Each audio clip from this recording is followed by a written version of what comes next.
Well, I just want to talk about the silver tonight because it looks like it's taking a major hit, and I don't know. I had a feeling in the summer it's going to be a long summer for silver. That's probably what's going to happen. But I'm not somebody who, you know, I think of silver almost as a moral investment, and I see the paper dollar as evil. That's really what it is. It's a fiat paper dollar. These are the control freaks, and they want to own you like slaves, and that's really what it is. Silver is more of a moral investment. And people who jump for glee and laugh at the people, because the price of silver is going down, they're like this lady here, you know, flipping sides anytime it's convenient for them. And, if the war is not going well, things aren't looking great, well, they'll get right behind with the enemy and go in cahoots with them. That's pretty much the way it goes. But I'm going to say this. I mentioned about John Corzine before for a reason. And it's not, it wasn't really about his corruption, how I'm looking at the price of silver dropping a lot. But it was the fact that an insider's insider, somebody was ahead of Goldman Sachs, somebody was ahead of a brokerage firm, made a bad bet. In other words, he didn't know. And the best of the best don't know. So, and silver's going down right now. I mean, I personally don't think it's going to get hit that bad because it already got hit bad. Jim Rogers is talking about gold going to possibly $1,200 or whatever. I don't know. But he doesn't know for a fact, but he's buying it. He's buying it. He's got a lot of money, right? But what I'm saying is, I think there's other possibilities and there's other curveballs that can come into play. Now, part of the reason that commodities are going down tonight is because of the anticipation of getting rid of Ben Bernanke. I don't think it totally has to do with, say, currency trading and people needing liquidity right now. I think it's also anticipation of backing off the QE, the taper, and that's really why it's affecting all the markets and everything across the board. But there is one thing out there that, and I'm going to bring out this one chart because I find this to be a very interesting chart, and this is what I've been talking about for some time, is tensions in the Middle East is actually the curveball. Nobody knows when it's going to happen. Nobody. The best of the best don't know. I mean, we could have had, Netanyahu almost pulled the trigger on Iran last year. In late spring, he was held back by the Mossad. It was right on the hair trigger. It would have been a totally different situation. Now, the reason I point this out with the oil prices is because gold and oil, there's a high correlation. And when oil goes up a lot, usually silver goes up a lot too. They don't really correlate well when things are staying kind of steady, but if oil prices really spiked up due to tensions or some kind of conflict in the Middle East, which can happen at any time, the whole commodity situation is going to change.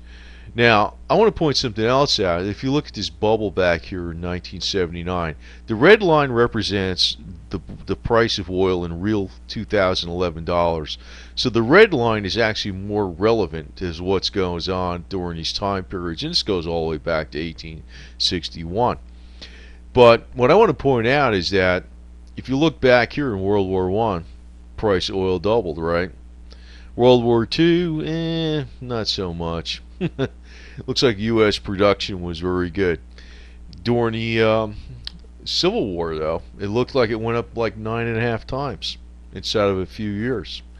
Down here you really can't tell from the blue line, but if you actually put it in 2011 dollars, it spiked up like crazy.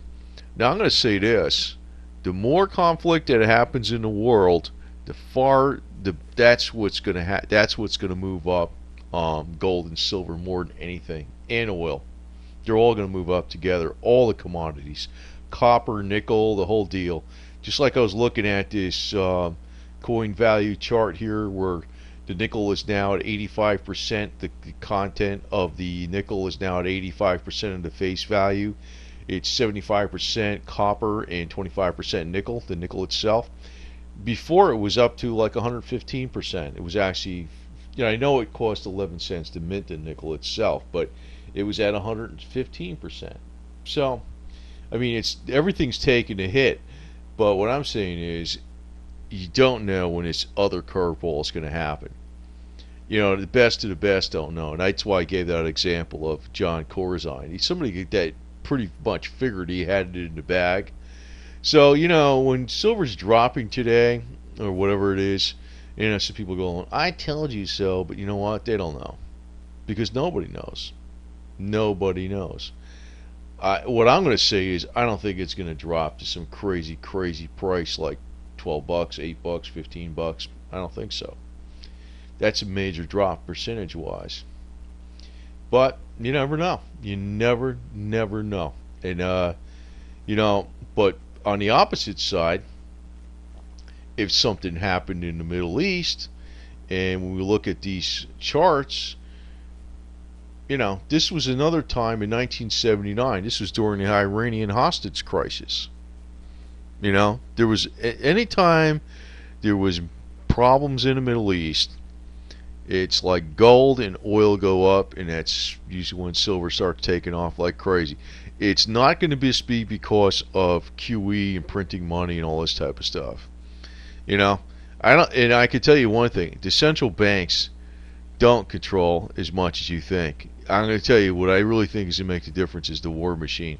And these guys are the war machine right here. This is what fuels it all the way, you know.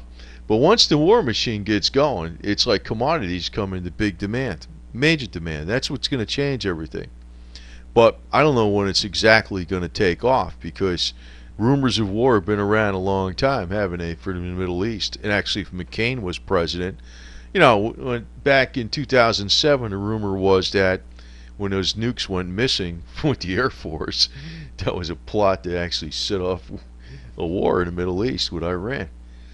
It didn't happen, though. That's a rumor. That's a conspiracy theory. But I'm just saying is, you're not going to get any analyst anywhere being able to know what's going to happen in the future like that. But it's like, you know, it's going to happen at one point in time. It's going to happen at one point in time. And that's why you're holding silver and gold.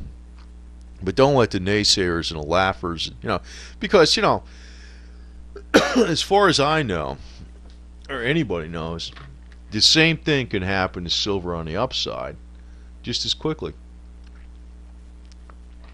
It is the most unpredictable market going. They don't call it the devil's metal for nothing.